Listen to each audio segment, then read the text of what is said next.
Hello everybody and welcome to the Zabbix Cookbook channel to our first video about the actual Zabbix server installation on your virtual or physical machine. But before we get started, what exactly is Zabbix? Well, it's pretty easy. As you already see on the screen, the Zabbix is Ultimate Enterprise Class Monitoring Solution, which is highly scalable, major platform designed for real-time monitoring of millions of metrics collected from thousands of devices, applications, cloud services. Not only, also just regular computers, operating systems like Windows, Linux, databases, services, applications, web pages, sensors, whatever else that might respond with some kind of the data can be monitored with Zabbix. And well, one of the most important facts is that Zabbix is 100% open source product, which means that you won't have to pay any money for the licensing. There are no hidden paid functionality or paid add-ons. Everything that Zabbix currently has is absolutely free. So let's get started with the installation process, and to do that we will have to visit zabbix.com page, then click on the download button, and what do we see? First of all, install the Zabbix from the packages, Zabbix appliance, Zabbix sources, and precompiled agents. These are the ways how you can install the Zabbix on your machines, but well, for the beginning, the easiest one, it will not take more like 10 or 15 minutes, is installation from the packages. Then Zabbix versions. The latest release is 3.4, but after a month or two it will be not supported anymore because the new version 4.0, which will be a LTS long-term support version, will be released. So for now let's stick with the latest 3.4 version. Then operating system for the Zabbix server. It is not possible to install a Zabbix server on the Windows machines, so you will have to deal with Linux server. And in my case, I am using the CentOS, but you can choose any other of these for the installation from the packages. The version, in my case, it is the latest one, CentOS Minimal Install 7.4, I guess, at the moment. And for the database, where Zabbix stores all the configuration data plus the historical data, we will use MySQL in this video. So first of all, we need to add a repo of the Zabbix, official repo, where all of the packages like Zabbix server, agent, and other stuff is stored. So just copy paste this line and paste it in your CLI. Done. The package is already installed. So after we added the repo, we are ready to install the actual packages that will be required for the Zabbix server installation process. And to do that, we will need to type yum install. Then what kind of the packages do we need? First of all, we need Zabbix-server-MySQL, because I will be using a MySQL backend database in this video. Then I will also install a Zabbix agent, just for the testing purposes that everything works, and maybe also Zabbix get, which is just small Zabbix utility, again used for the testing purposes to retrieve the data from the Zabbix agent. And what else? Frontend, Zabbix-web-MySQL, again because we will be using MySQL backend database, and then we actually need a database. I will use MySQL fork MariaDB, not the actual MySQL, but that's absolutely fine. Then in the end, I will just add -yes to automatically accept all of the installation of the packages. Wait a couple of the seconds, and we're almost done. By the way, I won't add any of the commands in the description of this video, as you would be able to find in any of the other videos that could be found on the YouTube, just because I don't like the copy pasting. If you will follow the video, most likely you will succeed, and the Zabbix server will actually start up. You will be able to visit the front end and play around it.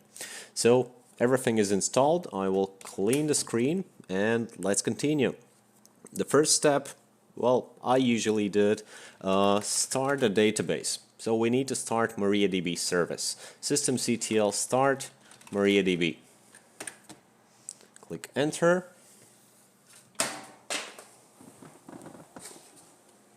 MariaDB started. Then we do need to create a database for our Zabbix server. To do that, we need to enter the MySQL CLI. Since MariaDB is started, then just type MySQL, and there we go. We are in the MariaDB CLI. First of all, we need to create a database by typing the command create database, then database name, which will be Zabbix. Then character set UTF-8 and collate UTF-8_bin. This part is a requirement for the Zabbix server. You will find it in documentation, in the official installation guide, and everything else. It is indeed a requirement. If you sometime previously already installed the Zabbix server and didn't specify the UTF-8, it's not like a major deal. Zabbix will still work. Maybe you will have some problems in the front end later on when you will be creating some new hosts or items and you will receive a message that duplicate host name or template name or something like that. Basically, UTF-8 makes Zabbix database case sensitive. So click enter, query OK, one row affected. Then we need to create a user, a database user for the Zabbix that will be used to access this database. And grant all privilege on Zabbix database, then dot star, which means to all the tables inside this Zabbix database that we just created. To, now I am figuring out my new user. In my case, it will be Zabbix at localhost, and this part means that this user will be able to access the database just from this local host. If I will try to access to this database remotely with a Zabbix user, I will fail. So, grant all privilege on the Zabbix to Zabbix at a local host, identified by, and write a password. This is not a security guide, so I will just use a Zabbix and semicolon. Done. Database is created. The user for the Zabbix is created. We can click Ctrl+C to get back to our operating system CLI. I will again clean the screen. And we need to move CD, user share, Zabbix, no, user doc.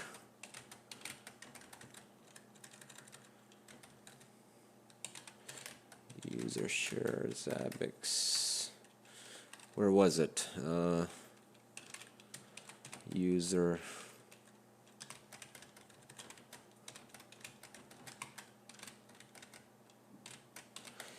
share doc Zabbix server MySQL 3.4.13. This will be the minor version in our case. This folder will appear only if you will install a Zabbix server package. So cd to this folder, click enter. Let's see what's inside here. The file that we need is create.sql.jz. Inside this file there will be basically three parts of the database contents: schema, data, and images. And we need all of that inside our Zabbix database. So I will do a zcat, then create sql.jz, and pipe it inside of MySQL to our newly created Zabbix database. Click enter. It will take like a second or two or 5. Done. So now we can verify once again going inside a Zabbix database. So we can see show databases. We have a Zabbix database. Use Zabbix. And show tables. So we can verify that yes, this database is not empty anymore. We have all of the Zabbix required tables. And database part is done. Ctrl+C, cd to get back to the root, clear the screen.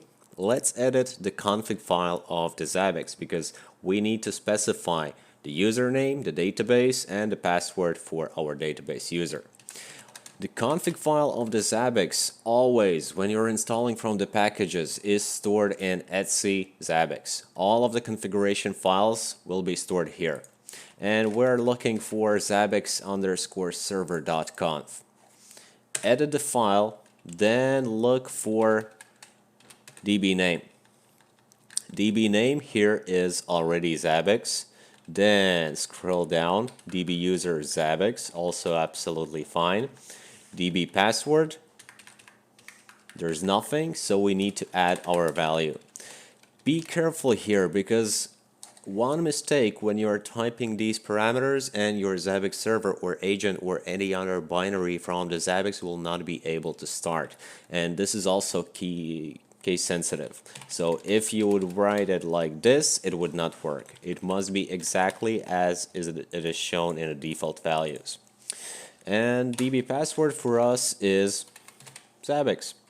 So escape, save the file, that's it. We don't need to change anything here. We're basically done. Then we could try to start a Zabbix server, but I will be honest with you, it would fail because, as mentioned previously, this is absolutely clean installation of the CentOS 7, which has SL Linux enabled by default, and we can verify it with the command get enforce. We can see that it is enforcing, and it would block multiple things from the Zabbix server to be executed. You would see that in the log file of the Zabbix server, and you would see that also in the audit log, which is logging all of the actions from the SL Linux. Normally, the correct way in terms of the security would be just allowing the required procedures for the Zabbix server in the SL Linux by creating our own model, which can be done quite easily with the utility, but just to save up some time, we need to get a Zabbix server up and running, and we won't go deeper on the security things in this video. We will simply turn it off by typing set enforce 0. And now we can see that SL Linux is in the permissive state. Actually, let's also turn the service firewall D stop. Well, this is just a basic firewall on your Linux operating system, and if we would not turn it off, Zabbix server would start, but we would not be able to access our Zabbix frontend later. If you want to keep this on, you will just have to add a firewall rules for just a regular web port 80 HTTP connections, and then you can successfully open the web page. So right now, when we disable the SL Linux and we disable the firewall, let's try to start Zabbix server.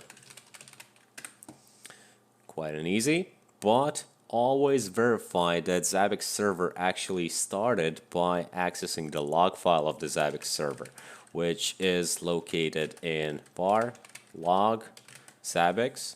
All of the log files from any Zabbix component will be stored here if you're installing it from the packages. And the file is called,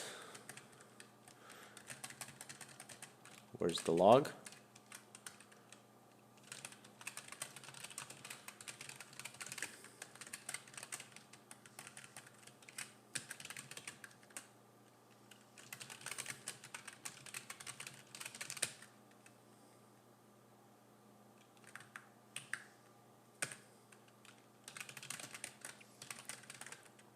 Well, that was strange. Now we see it.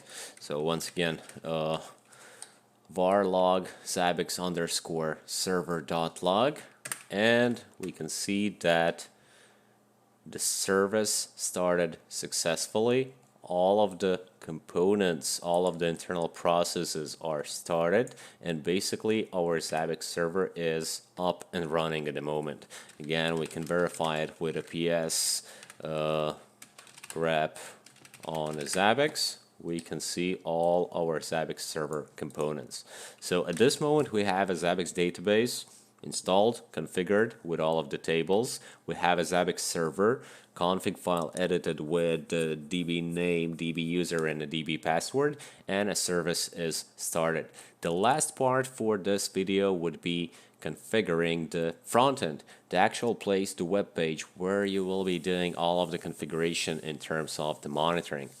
And to do that, we will have to edit the Zabbix frontend configuration file, which again is stored in etc Zabbix web, and it is called, no, wrong page. It is stored in atc httpd, which will be our web engine, then conf.d and zabbix.conf. Open the file. You don't need to add any new parameters here. You just need to comment out the last line which specifies the time zone. And of course, don't forget to choose the proper time zone for your location. When it's done, just save the file and we are ready to start HTTPD process. Done. The next step would be to go to your IP and /Zabbix. By the way, if you don't know, we can check IP by typing IP -A, space A. There it is. There is IP/Zabbix and click enter. This will be the initial first time configuration screen, which is quite similar of all of the Windows installation processes, where we just need to click next. Then we can see all of the required things and what we have currently in terms of the front end, in terms of the PHP version and the models. So the parameters, required current value and required value, and the overall status, so everything is okay, and we can click the next step. Then configure database connection. Database type MySQL. Remember when we installed the packages for the Zabbix server and for the front end, Zabbix web, the end of the package name was -MySQL, so there's no other options. Our database is MySQL, and database type here will be also MySQL. Database host is localhost because the web engine is stored on the same machine where the database is. Database port 0 for the MySQL. Database name is Zabbix, user Zabbix, and a password. In my case, it was also Zabbix. Maybe it was different for you. Then click next. Zabbix server details. The details of the server process. Previous was a database. This is a Zabbix server. Host, where it is located. Again, it is the same host, same virtual machine where this web engine is hosted. So it will be a local host. A port. This is a listening port of the Zabbix server, and by default it will always be 151. The name, this will be just the name of your tab in the front end, nothing else. So we could type testing Zabbix installation. Next step, pre-installation summary, just verify that everything is correct. Next, congratulations, you have successfully installed the Zabbix frontend. And click Finish. The login screen. Admin with a capital A and Zabbix with an underscore. Sorry, not the underscore, lowercase letters. So, like this. Sign in. And there we go. We are inside a Zabbix frontend. We can see that our Zabbix server is up and running. It is running on a localhost machine and the listening port is 151. Then the last step for this video would be to go to the configuration tab, then to the hosts, and you will see that by default there is a Zabbix server host, but it is disabled. To actually collect some data, let's go back to our CLI, and the only thing that we need to do is systemctl start zabbix-agent. No need to change any kind of configuration parameters in a config file. Just start a process, enable the host, and let's wait for a minute or two. And well, before we get the data, I don't know, for the video it probably took like 20-25 minutes. The installation process, normally it takes, when you have done it already a couple of times, it will take like 10-15 minutes and you will get Zabbix up and running. Just follow all of the commands shown previously.